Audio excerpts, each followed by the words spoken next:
Greetings and salutations to the both of you. I can't thank you enough for coming and doing this with me. The first time I did this was a few months ago with Alicia, Brian, and Ryan Rockmore in regards to these same sort of similar topics, not exactly the same, but related to the art form of flamenco, intersectionality, and more specifically what it means to be a flamenco artist in the United States.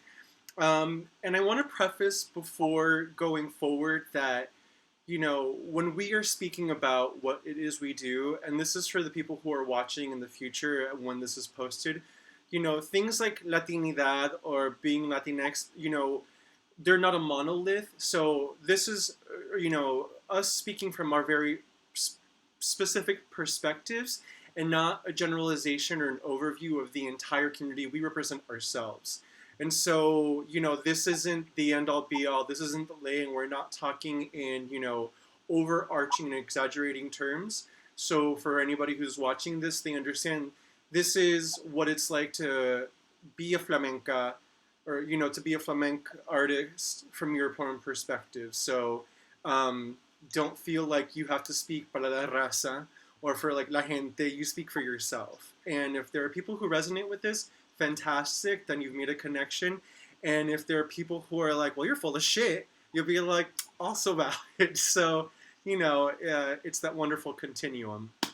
Let's get started with what we're talking about. And just to preface everybody who's going to be watching, I asked Leslie Roybal and Arielle Rosales to come on and to talk about their experience as Latinx, Latin artistas, have been creative or have been working in the flamenco arts from their unique perspectives to talk about what it's like to be somebody who is Latinx, somebody who is working in percussive dance form, somebody who is femme presenting or lives within that spectrum of queerness, somebody who has maybe a mixed racial identity, and what it means to navigate all these things now. First, I just want to ask you both, how are you both doing, considering everything that's going on right now in the world, between coronavirus, between unemployment and the economy, between the civil unrest? Where are you both at right now, and how are you feeling? I can so I have been very confused because my whole life, ever since I was little, all I wanted to do was dance and live in the dance world, and that was always very solid in my mind, and I felt like there was nothing that was ever going to stand between me and my art and me and the work that I was going to be doing within this community. And right now, I think I vacillate between feeling like completely hopeless and at other times feeling like, okay, now our work is really beginning, right? Because we're talking about, the development of a potential different genre, which is just specifically dance on camera or dance, that's living in the virtual world. And that's a whole different story. And, coronavirus has come to my front door. I have a family member who passed back in April from the virus. And so, I really have been trying to do my self-help practices, my health practices, so that I'm feeling good and strong to move forward. But I feel the uphill battle taking place right now. It's been pretty daunting. I see. I'm sorry to hear about your family member. That's really awful. And thank you for sharing that. Arielle, how are you? Yeah, thank you, Leslie, for sharing. Similarly, with that uphill battle climb, and with that, I've been, again, with the self-care and the healing work to be as present as possible and do the next right thing.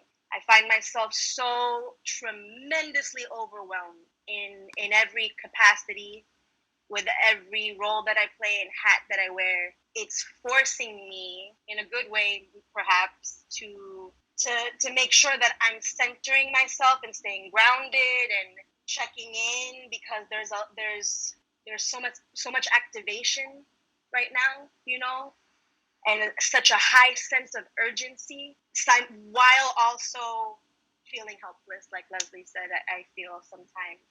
But then I just keep reminding myself that we're in a rebirth collectively. I know I feel it individually. And I think of that image, and in order to be reborn, a part of us has to die. So I think that we are feeling the death of the old self, but with that comes hope for something new and better and brighter. So I don't know. That's just where I'm at. And I stay in the moment, balancing and trying to navigate those two things, the death and the rebirth that's happening right now. I hear that, girl. I hear that. If this was a tarot reading, that would be the death card, and that's exactly what it would mean. It'd be like, it's, you know... No, we'd be in the tower card. We'd be in the tower card because we're rebuilding a foundation. This is true. The foundation has been shaken, and then, you know, it's an interesting time to be alive, certainly. This is so many things happening at once. I think there's always really funny memes, like, you know, what's next, like alien abduction, and then, like, at the end of the year is an asteroid. You're just like, well, what's gonna, like, waiting, like, just kind of waiting, like, idling, like, what's gonna So... Because anything can happen at this point. At this point, literally anything could happen. And you know what? I wouldn't be fucking surprised. I'd be like, yeah, you know, I kind of saw that coming. Yeah, okay. Well, here we are now. So what's next? Well, I'm happy to hear that you both are, you know, finding ways to take care of yourself and work through this sort of collective trauma as well as singular trauma we're all experiencing concurrently. I'm glad that you are here kind of with me and with us together in this collective and collectives to be able to kind of address these things.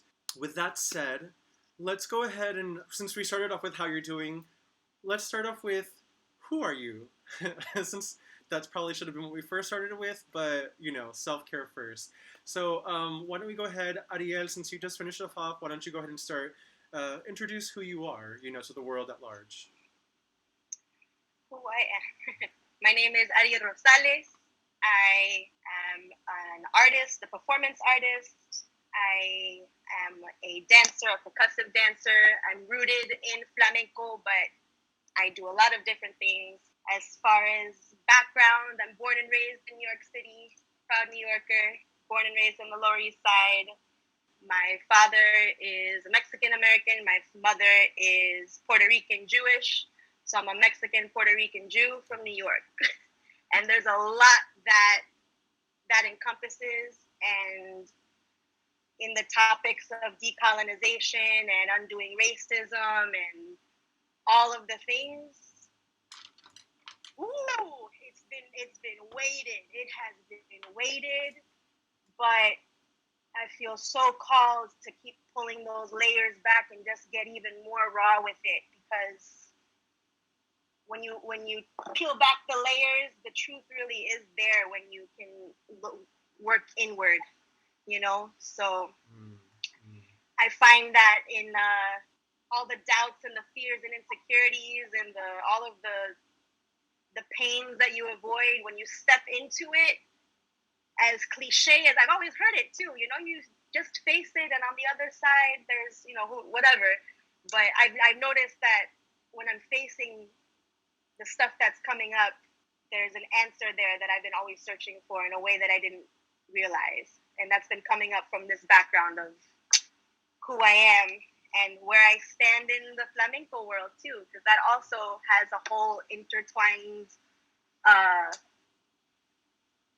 relationship that I've been weaving. That's a little about me. Thank you. That's very, thank you for sharing. That's really insightful. I definitely agree with, this has been a time of like forced deep emotional excavation and sort of like appraisal of what's going on within oneself that sometimes is like really uncomfortable. And I think we're all kind of like faced with those same kind of conversations. Like, and part of it, like, I'm sure if you're like me, wants to go screaming into the sunset, be like, no. But ultimately, it's always good because there's a lot of learning that gets to be done, and the learning never ends. So thank you for sharing just a little bit about yourself. Miss Leslie? I'm Leslie Roybal. I am a dancer, performer. Now I'm an arts administrator. I'm a queer woman. I am from New Mexico. I'm Nuevo Mexicana, which is really means that a lot of us identify as Spanish by virtue of the conquest that came through this area, and we also have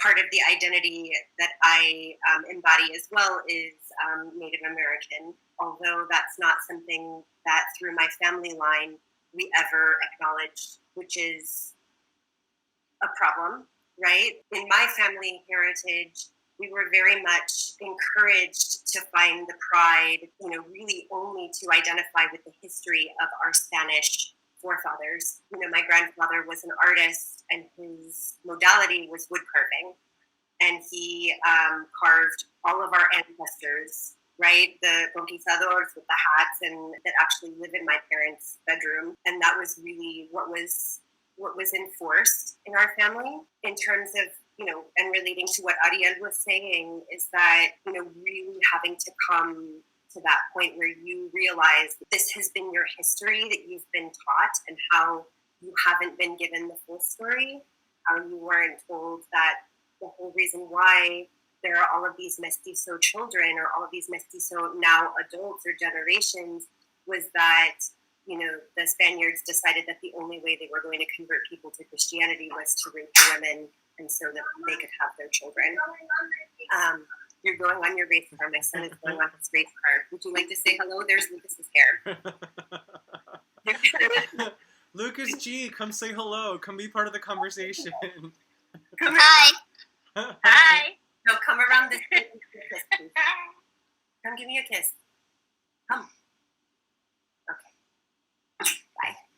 All right. Yeah. So that's essentially who I am, and where my work has begun, Mm-hmm.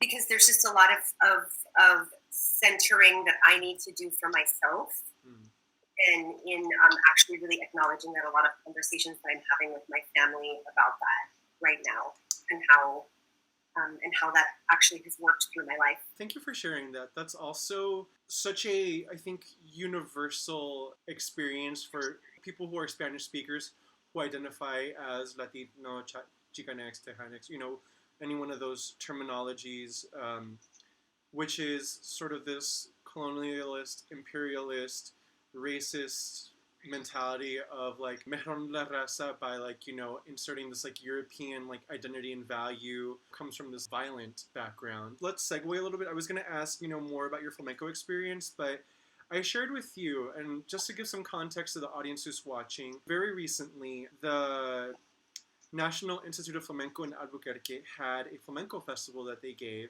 And there was a lot of wonderful work that was presented, and a lot of really interesting lectures. One of the lectures I was able to watch, a colleague of ours in the field, Dr. Mira K. Goldberg, and some other scholars, Faustino Núñez, Rafael Esteves, and this man from the Consulado whose name I cannot remember off the top of my head. It was an interesting conversation that at the very end got really weird and really colonial and imperialist and went south, and everybody was kind of like, at least from Maida's perspective, and other people I've talked to, they were just like, whoa, that went a totally different direction. And it kind of is related to a conversation, and I will share a copy of the link in the description of this later on so that you can see it for yourself.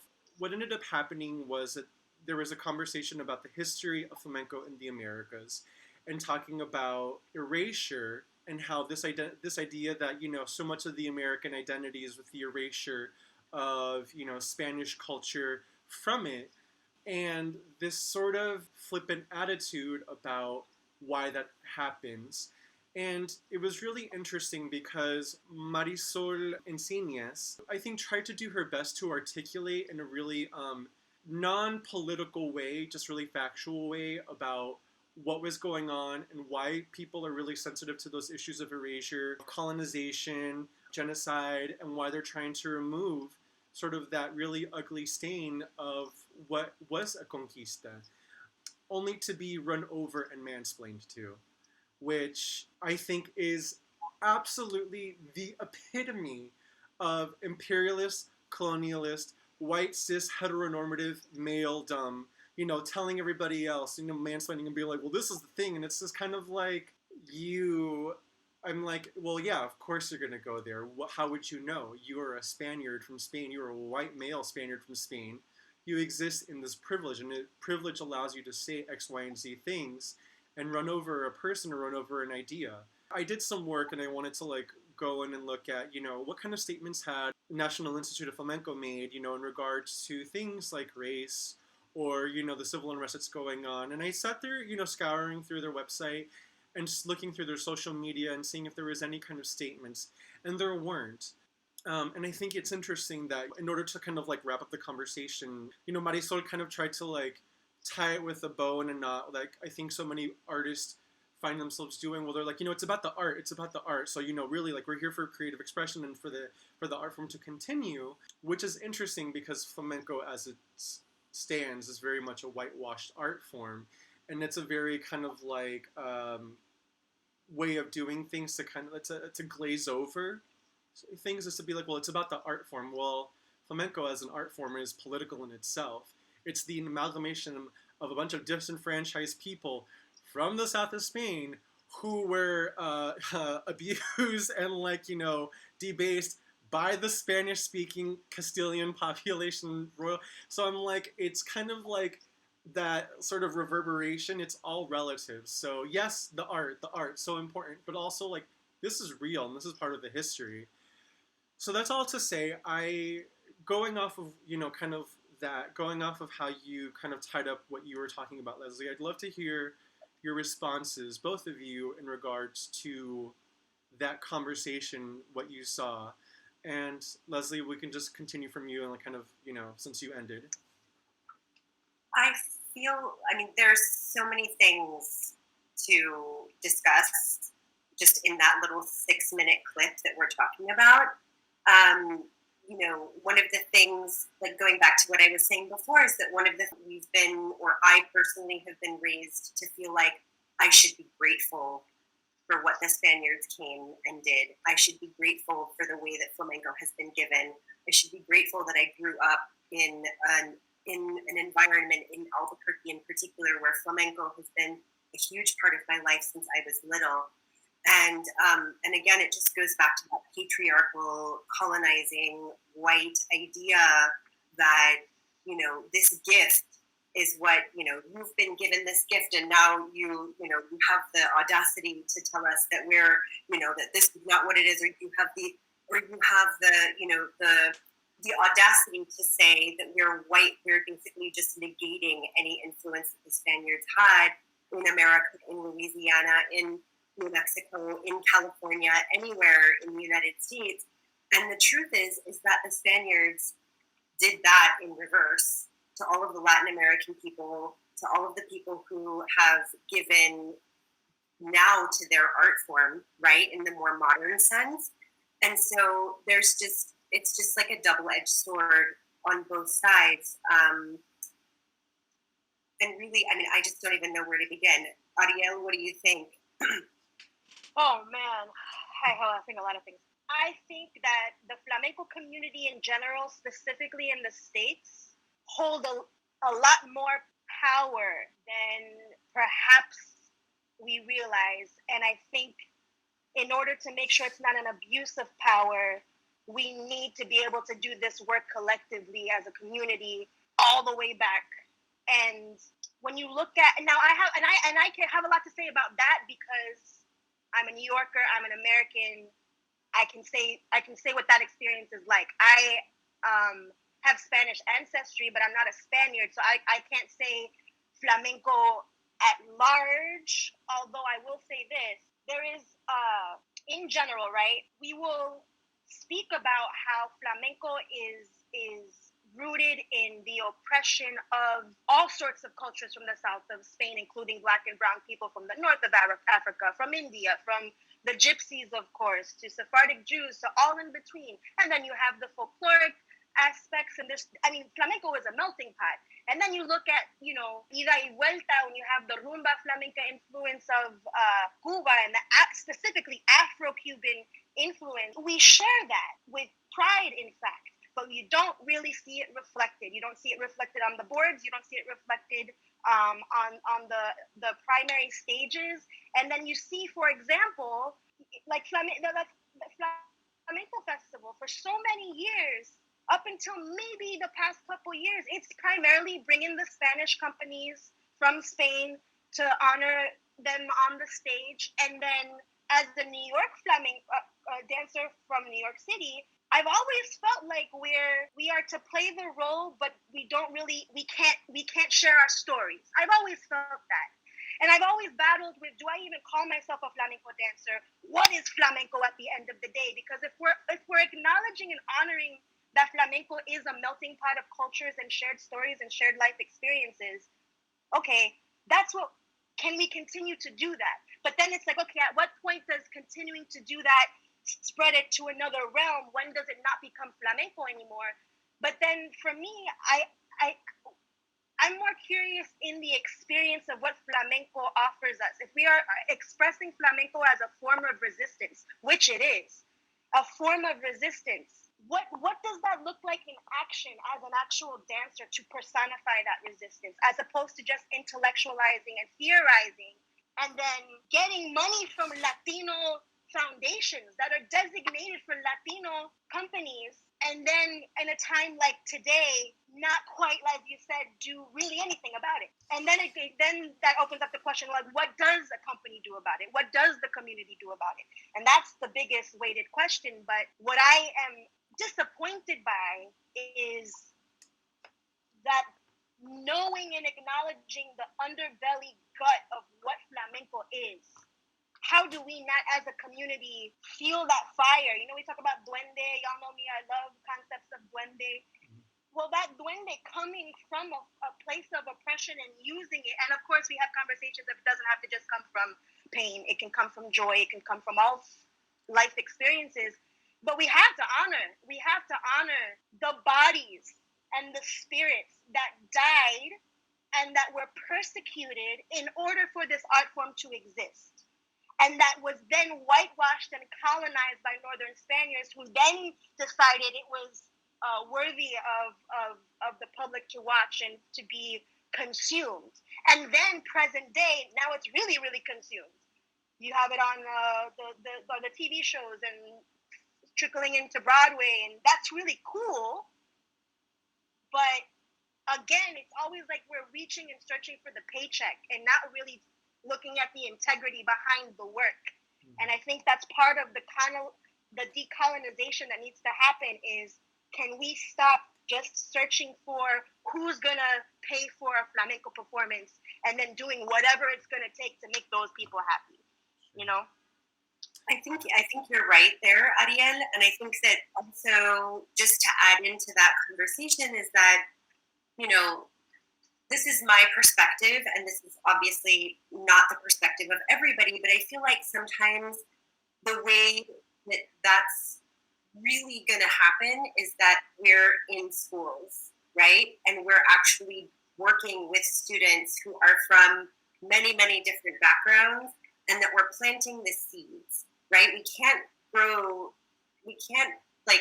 branch out and decolonize so much. We're so effectively right now with the systems that are in place. Like we can speak out and we can say, this is what needs to happen and this is what needs to change. But at the same time, simultaneously, we need to be planting seeds from the beginning. So starting with the students that you're seeing in your classroom when you're working as a teaching artist. And I feel like that part of being an artist sometimes is put on the burner that's designated for, that's how I'm going to make money, right? But really, that's a really, really, really super, super important baseline to kind of go from, where not only are you teaching these children, and I know that you do this all the time, Arielle, you're teaching these children about pride, you're teaching these children about embodying themselves, you're teaching them about acceptance, you're teaching them about strength, you're teaching them about all of these really important things from the lens of this art form, which is so raw, everything that you've said, and that also you're giving them an appreciation for something that 15 years down the line, they're going to remember you and say, oh, I remember Miss Arielle, and I remember that class, and I remember how that made me felt, and I want to support that. Do you know what I mean? That's a very simplistic way, a simplified way of kind of tagging on to what you were saying. But that's another really important element, is that, yes, we have to affect things on our level right now in any way that we possibly can, but we also have to start from underneath as well. Otherwise, the foundation 20 years from now is not going to be there in the same way. So I feel like that's a really important element to identify, that, like, starting from my son, starting from that kid that you taught at, PS 22 or anywhere, right? That's like a really important element of what we're doing as flamenco artists. And I feel like it's just not everybody is called to it, and not everybody, and sometimes it's just put on it's like put on the back side of our artistry, but that's a really huge part of it too. So that including the audiences who don't want to see what's whitewashed on the stage, on the Broadway stage or on this stage or whatever, like the audiences that are going to come to see the things that are experimental, or going to see the things, like, they want to see real shit, I think what you both said is it's incredibly insightful and incredibly accurate, and I want to add to that. And this is coming from, I mean, it's interesting that an organization like that one, which is funded by the National Endowment for the Arts, which is an organization that is focused on enriching the arts, but specifically from an American standpoint, really American artists, and how much that's a part of the narrative of the flamenco community at large in America, which a lot of it has this, like, shame or apologist, like, I am a flamenco pero no español, so I'm kind of sorry and I do this. It's like this apologist, like, I do flamenco, I'm so sorry I do flamenco because I'm not a Spaniard. And I'm like, when I saw that, it clicked to me. I'm like, I am fucking tired of that narrative.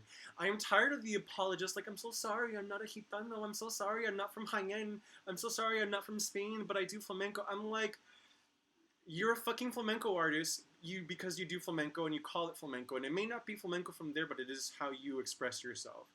I'm also very tired of this veneration. There are really fantastic, amazing flamenco artists in Spain. I will never take that away from them. But let's be realistic in a numbers situation. There are more flamenco artists around the planet, more flamenco artists within the United States than there probably are within the country of Spain itself, because it's branched out. On top of that, I don't want to hear from flamenco scholars who are Spaniards, who are probably really insightful, who have been really studious, when there are so many excellent scholars that are in the United States who are of American origins, who are flamenco focused, or can talk about that history. Why do we have to have these people coming from this country to validate our history, our culture, our experience, when we should be allowed to validate it ourselves and have that conversation? And it's not to negate the work they've done, if that's been their lifelong work, but there are many other people who are doing that same work here. The problem is they're not seen, and it goes back to that apologist mentality that I mentioned of, like, well, yes, there's that person here, but this person here is from Spain, and having that Spanish connection validates our institution. So Flamenco Festival in Albuquerque, I, recall looking through their list of artists who were performing, and the only artists that were performing who were American-based was their company. You didn't see any other flamenco-based, U.S.-based artists, and everybody else is Spanish. So I think that goes back to all those different kind of, connections, between who is getting the funding and where is it going and why are they doing this and why are they bringing these artists and et cetera, et cetera. And it's not to say that we shouldn't have Spanish artists come to the United States. There should absolutely be a cultural exchange, but the focus needs to be made. If you want to have a festival of flamenco and you want to be expansive, it shouldn't just be one subset of people who you feel validate you. It should be the entire subset of people. And there are so many fantastic creators and artists that are starting to bubble up in our communities here in the United States, but still get pushed aside because they are not Spanish. So just wanted to add that. That's my also feeling about that as well. Do you guys have any final thoughts before we move on to our next set of questions? Well, I think to your point, Hans, that we have to ask the question: who sets the standard, right? Right. So, if we're talking about a Spanish art form, are we setting the bar at the level of people who have the ability, who have the privilege, who have the life that they can do flamenco all day, every day, that they grew up within a flamenco household? And like, is that the standard that we're talking about? Because that standard is like way up here, right? And then so we also have to talk about the whole structure of how we get our people there, right? So that we're bringing everybody up. Like, what we don't want to do is to say, okay, this is the standard. And again, the question is, who the fuck decides what the standard is? Like, who's the expert? That's a whole other issue. But like we're lifting everybody up to that standard, as opposed to thinking about it from and this is not what I feel like you're saying at all, but just to use this as an example, like, not to say, well, we should have our own too, and we've got good people, and we do, but the people who are who have the power need to then do the work to then bring everybody, not just whoever we choose, but everybody all together, right? And there are so many systems in place, and I'm guilty of this as much as anything, because I've been a person who, like, I love rules. You show me a rule and I'm like, oh, there's a rule. I'm so excited. I have something that I can hold on to. But there's work from both sides. That's my piece about that. You just made a really good point about, like, what I interpret as accessibility with flamenco, for example, in that, I remember when I was a teenager, it was, oh, you haven't studied in Spain. Then I studied in Spain. Oh, well, you didn't live there. Oh, I didn't speak Spanish well enough. Oh, all of these different things. I remember different people having to change their names, I have a couple, some colleagues that had to change their names. And it's, okay, this thing of putting on a caricature of the flamenca. And I just think of all the times that I didn't study, not because I didn't want to train, but I could not afford the class, or I applied for the Fulbright and didn't get it, and go, how the hell are these people getting this thing? And then you look back at all the other, it's so deeply rooted. And then I think about, so I love your point about, because I'm a teaching artist at heart, and I am all the way with you in the work, so much of the work lying in the next generation in that work. But with that, two things. One, I think that also there's so much systemically happening that is based in colonization that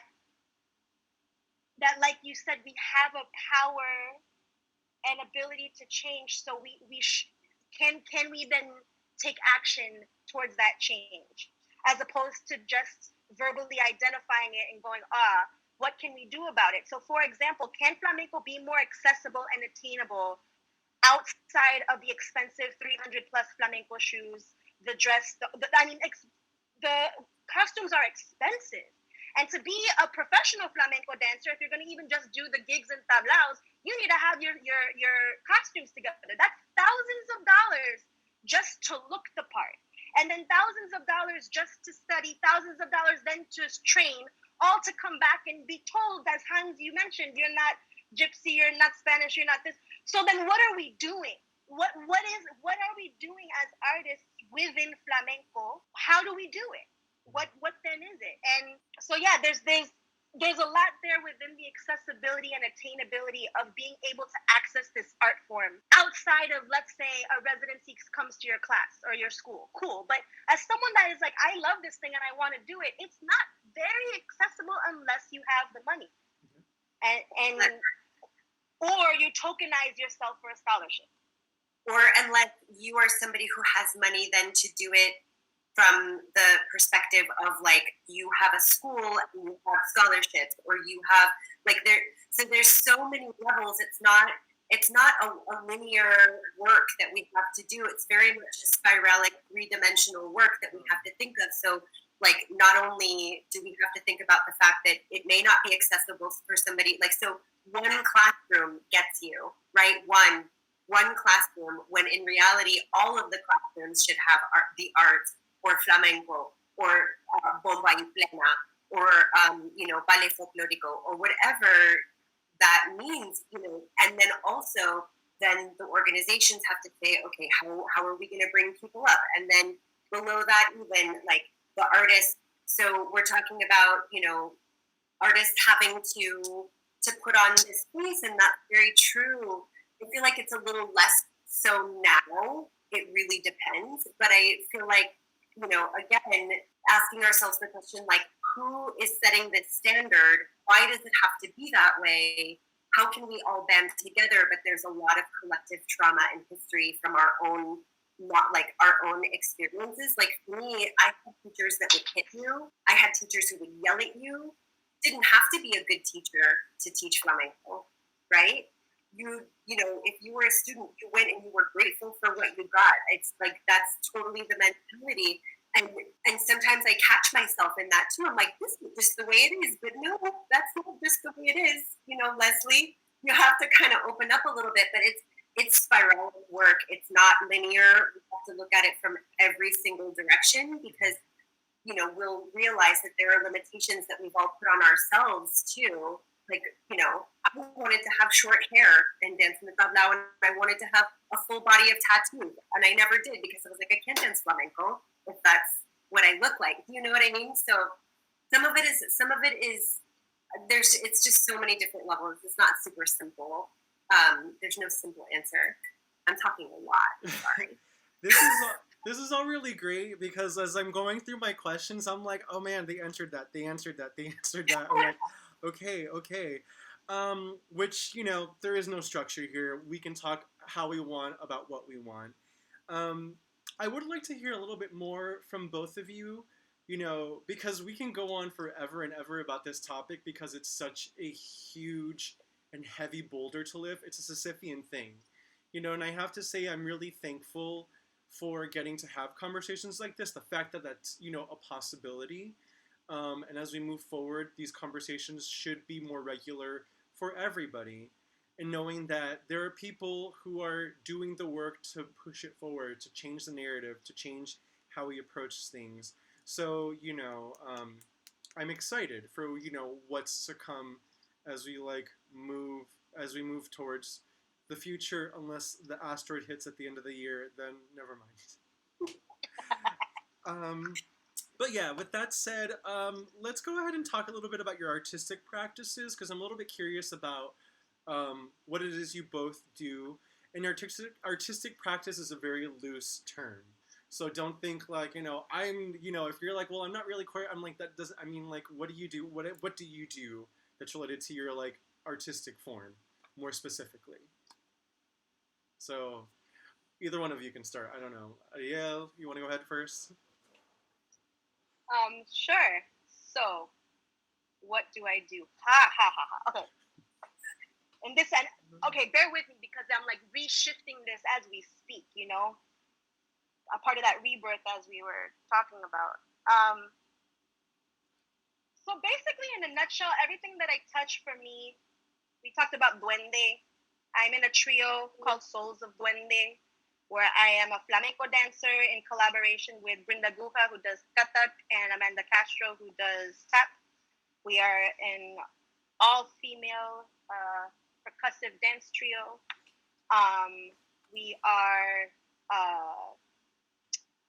Anyway, there are a lot of things with that. Then I'm also a hepiki player with an all-women Afro-Brazilian samba reggae band called Batala New York. Oh, so the last time I saw you last year was during Pride when you were in Batala. That's right. Yes. That's so funny. Yes. And these earrings are from our sister band in Sergipe, Brazil. So shout out to them. So yeah, Batala, I play the hepiki, and it's all women. We play different instruments that are based in Afro-Brazilian rhythms. A lot of the rhythms come from candomblé, which is part of the Yoruba religion of Africa, as it's came into Brazil. And so these are the groups and the people that I spend my time with and that I vibe with. And so within that, my personal practice within those spaces is navigating all of what we're talking about. Doing ancestral work for the indigenous and Black ancestry that live within me deeply. Clearly, I'm fucking pale as fuck. So I've got the colonizer part of me too. So it's decolonizing the mindset, doing the ancestral work for the spiritual work, because I know for me personally, I am unable to work through all of the mental stuff without the holistic healing practice. And I think part of decolonization too is it lies in that, in not.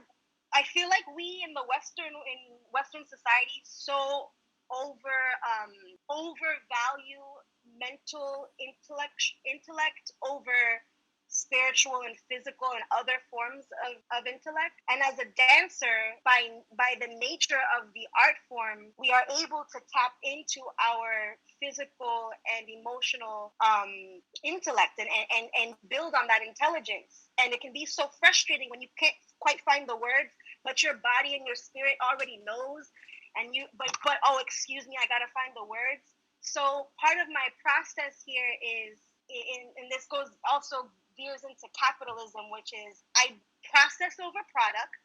I don't want to produce things anymore, at least for right now. I just want to be in process. I want to honor that I'm constantly always in transition, in process. And within that, that's given me some freedom to open up, not feeling like I need to land and present this thing to anybody.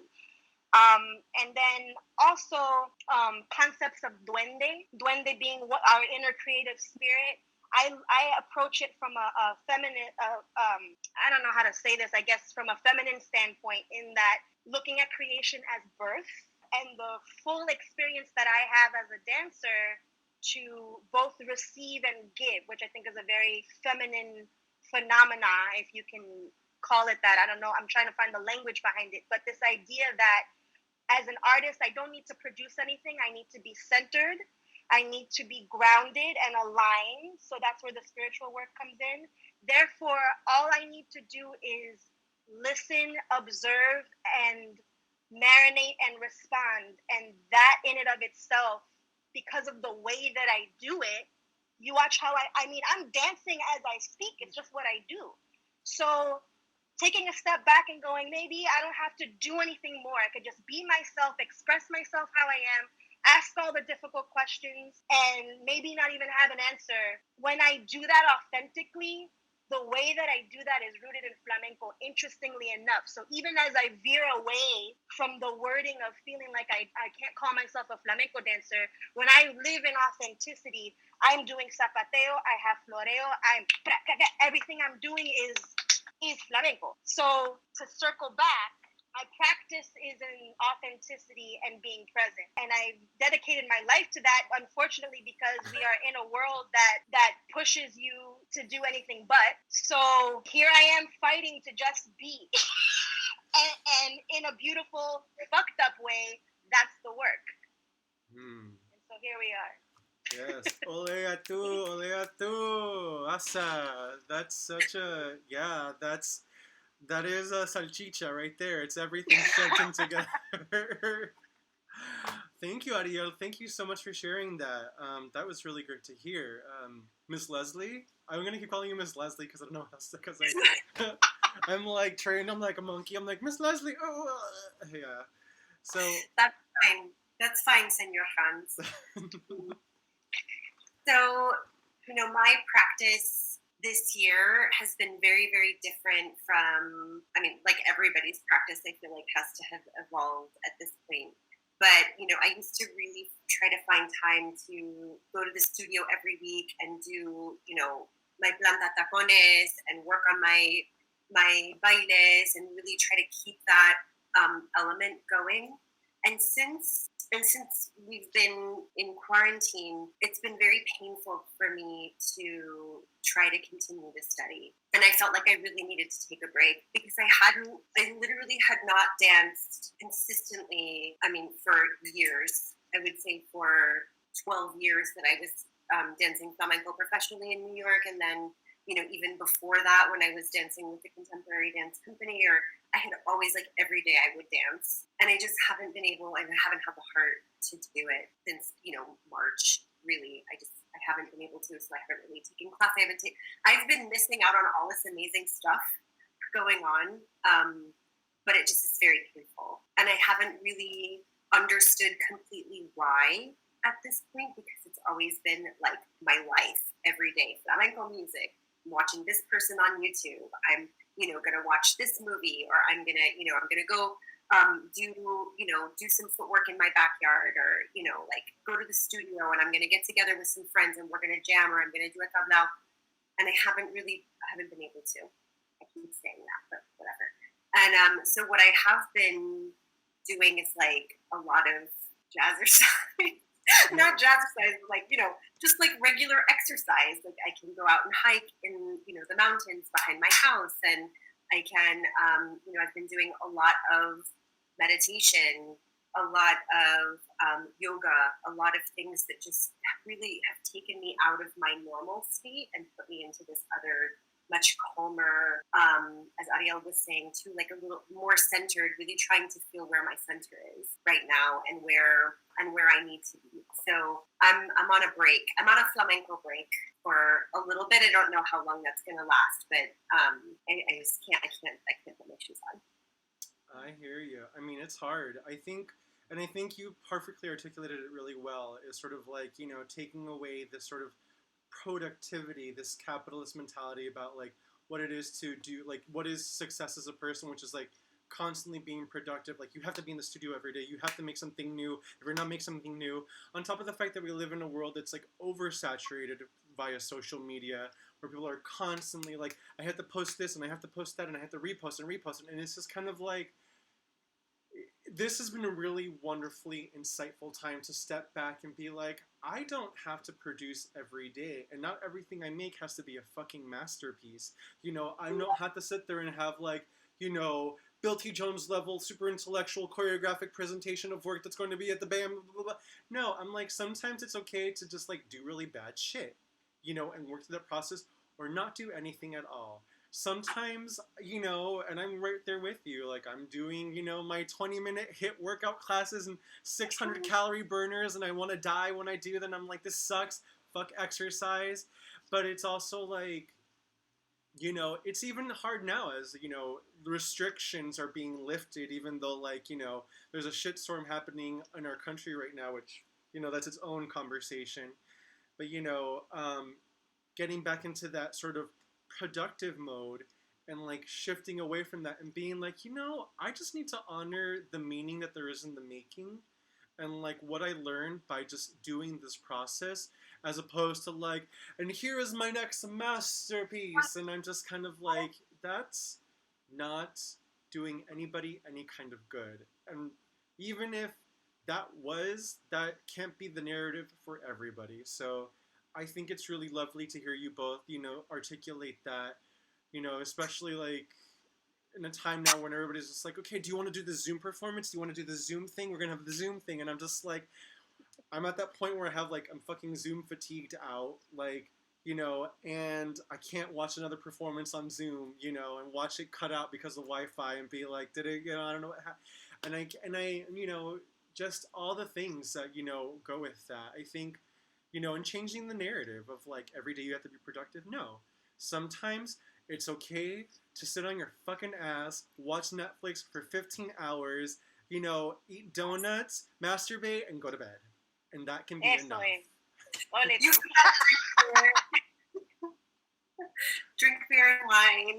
That is enough. I'm like, what am I doing after this? Am I going to go work? No, I'm going to go fucking skateboard and drink frozen margaritas. That's what I'm going to do. And that's okay. And that's a part of the process. And so, yes to all of it. Yes to anti-capitalist structures. Yes to all the things that we're doing. I support you all 100%. I got your back. If anybody talks shit, knuckle up, do what to do. I'd like to just finish up our conversation with asking you both, What do you feel is your role in this community, and where do you see yourself in the next, let's not even say 10 years, because looking towards the long term right now is really difficult. Let's see, where do you see yourself in the next 2.5 to 5 years? I mean, I'll go first. I mean, really, honestly, what I want is to go live in the campo with the goats and, like, you Yeah, know. campesina, I love it. Yeah. Yeah, I mean, but that's really not realistic because I am a city girl at heart. Like, living where I do is really difficult for me because it's not a city. You know, it is, but it isn't. I know that my role within the community is somebody who is actively trying to bring people together through the flamenco art form and also trying to help dancers and professionals, for that matter, to find their path and to give them tools and to give them education that maybe they may or may not be getting for one reason or another, and to really be a support in a really full spectrum for as much as I can as one person do. That's really truly the work that speaks to my heart. So the work that I'm doing with the certamen, the competition every year, and I know it's a competition, but it's really more of, a group of people really pushing beyond where they think they can go, and then performing at the Bruno Walter at Lincoln Center, and then getting, winning a scholarship to go and study in Spain. I wanted that growing up. And now having, an artist development series where you're getting a class every month about something that is, that maybe you haven't studied in depth in your flamenco classes, or you haven't had a flamenco class because, you've been studying remotely or traveling, 5 hours to go to the nearest flamenco teacher. And then on the next level is taking artists right now who are at a certain point in their careers where, they're performing or they have their community and they just don't know what the heck to do at this point. What do you do? They don't have resources. They don't have a seat at the table in their communities. They don't have, maybe they haven't had the education that they need to in order to, the resources that they need to start their own company or to figure out how to write a grant or whatever. So, we're going to try to unpack that too and get people who can actually help them into the group so that they can help them. So I feel like that's really my work, my life's work. That's been my life's work, and I didn't even really know it for the last 7 years. And I think that that's just where the universe is leading me right now. I really thought that I was going to be an acupuncturist, but I don't. You still can. Like, if you need someone to practice on. Fantastic. Thank you so much for sharing that, Leslie. And that's really beautiful work that you're doing to really, like, bring the community together and give people support that they need. And I think that's so essential and vital, especially, because of so many cultural gatekeepers and authorities who kind of, make it feel like it's impossible to, like, work through it. So thank you. Arielle? Yeah. So my role in the community, I remember having a conversation a few years ago with Amanda Castro, actually, who shared, we were having a conversation about being a dance teacher versus a dance sharer. And we had a whole thing, someone who teaches versus shares. And something about that resonated with me because I always felt like, I taught a lot, my early 20s, even late teens. I was professionally teaching a lot more early on than even I was performing. It was a little backwards. And I have good pedagogy skills. I really am an educator at heart, and I take pride in that. But I always felt like, if you really want to learn flamenco, there's someone better than me. I always felt like that. But I'm like, I know I'm really good at what I'm doing. So when, as a teacher, I feel, and I'm a teaching artist with Flamenco Vivo, I'm grateful for that, to open up accessibility for flamenco, to open up that this is for everyone. I mean, I'm really careful with my language when I teach, to open up that space.